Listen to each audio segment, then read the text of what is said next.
Okay, I want to do a walk around and talk about the Mustang. It's an 84.5 GT350, 20th anniversary. Ford used the GT350 name without asking Carroll Shelby if that'd be okay. So Carroll Shelby took him to court, and I don't know the outcome, but I just think that's kind of a neat bit of history of the car. They only made, this is Wikipedia knowledge, they only made 5,200 of these, and this car was originally a Turbo 4, and they only made 362 turbocharged for 20th anniversaries. Doesn't mean that it's, I mean, it is rare. Doesn't necessarily mean it'd be collectible. Whenever I got the car, it had a Turbo 4 in it out of a Merkur. The guy was selling this car for, it went down to $1,000 with the Merkur engine in it, just didn't run yet. So I got a hold of it and got that little Turbo 4 running. I don't know if I got it running good or as powerful as it could be, but I drove it that way for about a year, and it was neat. But I'm a V8 guy, so whenever I bought the car back in 2015, I already had this engine mostly assembled on an engine stand. I just didn't have the intake manifold because I didn't know if I was going to get an EFI car or whatever the case. Okay, so I'm at the JY and look what I found.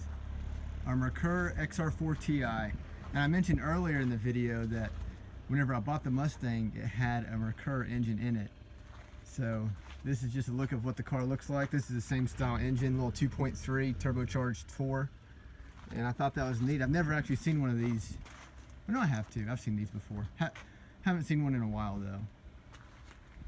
So whenever I got this car, it being a turbocharged 4, I knew that I wouldn't be able to use any of the EFI stuff off of it. So that forced my hand to getting a carbureted intake and then a carburetor. So I know in order to make a car fast, it's really about the rear end gears, how lightweight it is, and all that. This is my daily driver though, so I've spent a lot of the time and effort on the engine, and that's what fascinates me the most about cars. So I guess it's kind of fitting that I spent most of my time and effort in the engine bay. The engine is a 351 Windsor out of an 86 Bronco.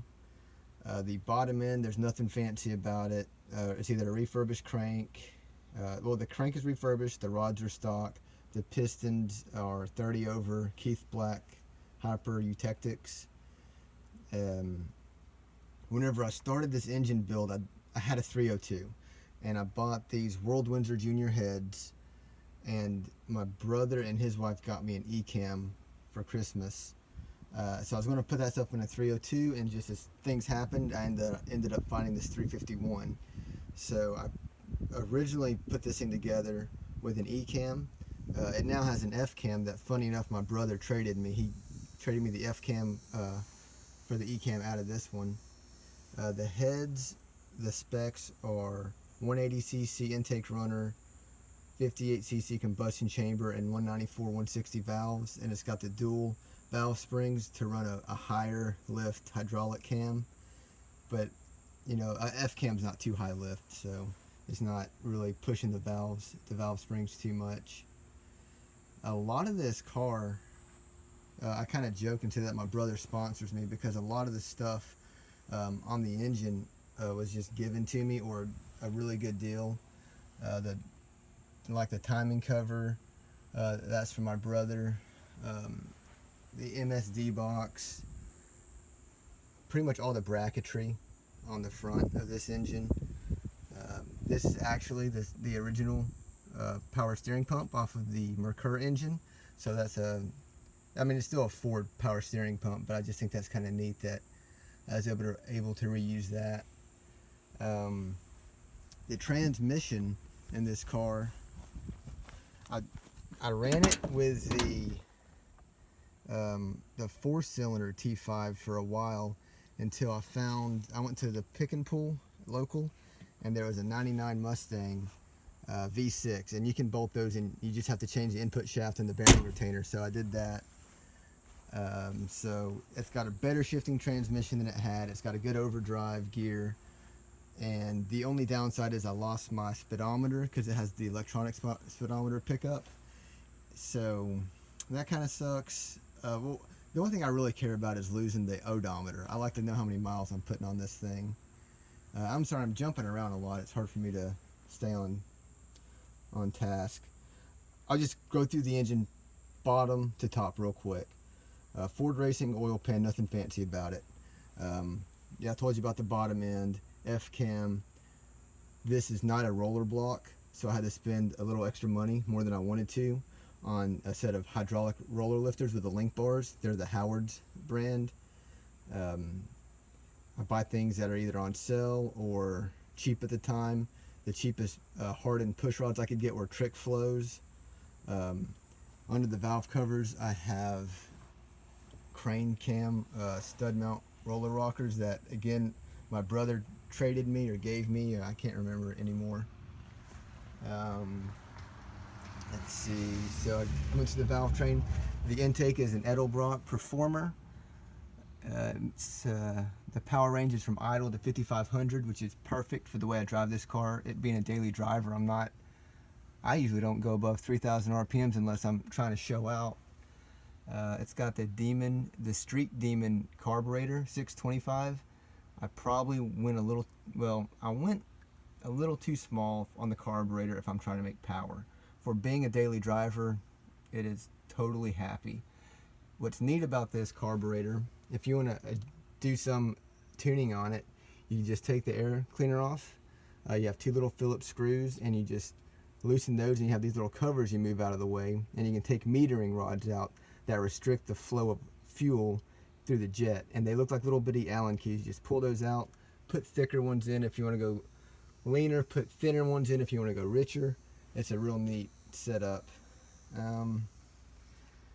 And some neat stories. So when I was putting this engine together, I bought the engine, but I left the heads. I had to move a few states away. The heads were back in Alabama with either Richard or my parents. But at any rate, my brother Brian wanted to visit me. And I told him, I don't care how much it costs, get those heads and I'll pay for the extra money the airport charges you to bring them to me, because they're like 50 pounds each. They're cast iron. And then he brought me the heads and the cam. So whenever he visited, this engine was on an engine stand, and I think we just test fit the heads to get the right size push rod, but we put the cam in. Me and Brian put the cam in together.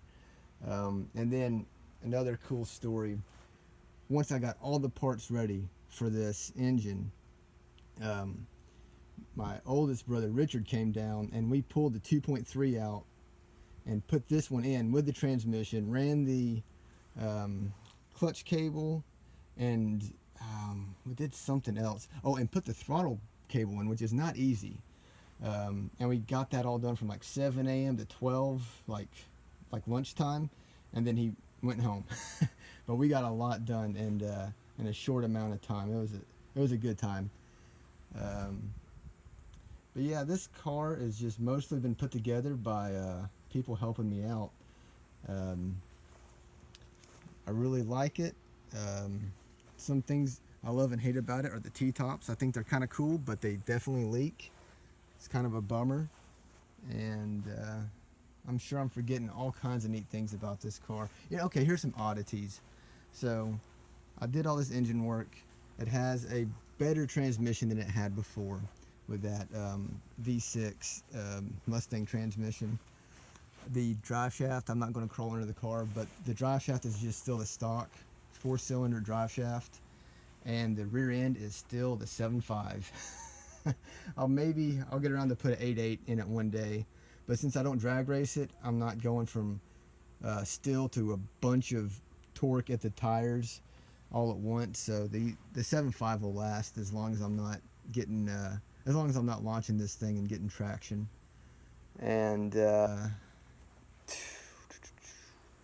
let's go through the interior real quick. It looks, to my standards, the interior is awesome. I keep breaking door handles, so now I just do this to get out, because I'm so tired of buying door handles, because I guess that metal got bent that the door handle bolts against, but got a oil pressure gauge, coolant temp gauge, vacuum gauge, just for like carburetor tuning, and then a air fuel ratio gauge, which is nice to, it's nice to know whenever you're doing something to your carburetor how lean or rich it's getting. Yeah, that is it. That is the Mustang. Alright, we are in selfie mode right now. So I went through the entire car and showed you some of the things that are awesome about it, but I just wanted, to give a dose of reality. It hasn't all been hugs and rainbows. There's three issues I wanted to share with you. One of them is totally not my fault. The other one is, the jury's still out, and one of them is completely my fault. I can't tell you everything I've done wrong because it would take forever. But the first one, crappy rocker stud. I was driving down the road. I was about 2 hours from home, and it wasn't this one, but it was one just like it. Decided to snap on me. Left me stranded for a long time. Finally, I was able to MacGyver it with the help of someone that had some deep well sockets. I just took the one that broke was the exhaust, so I took an intake stud off, put it on the exhaust, went home on 7 cylinders, and it was annoying. This is a World Windsor Junior stud, and if I'm not mistaken, when you buy these heads from World nowadays, they don't give you the rocker studs anymore, and I think it's because they're all garbage. That's just my opinion. Second one that the jury's still out on are the lifters. I had one lifter go out. Right after I changed the cam, lifter went out, and it is more than likely, well, you know what? The one that went out was the last one to get oil. So I'm actually going to do another video on that, explaining it further. But, about to fall. This last one. This is a toughie. Still hurts my feelings. It's going to hurt my feelings for the rest of my life. I was driving the car. It was really wet. It was raining hard. I'm from Florida, or I'm living in Florida right now, and I hydroplaned and lost control, and I don't know if you can see. I got it on selfie. Let's see, I can do this. Yeah, there we go. Hydroplaned and took out a street sign on my nice GT 350 door. And I'll show you the other door I have on the car right now. We can build this dream together, standing strong forever.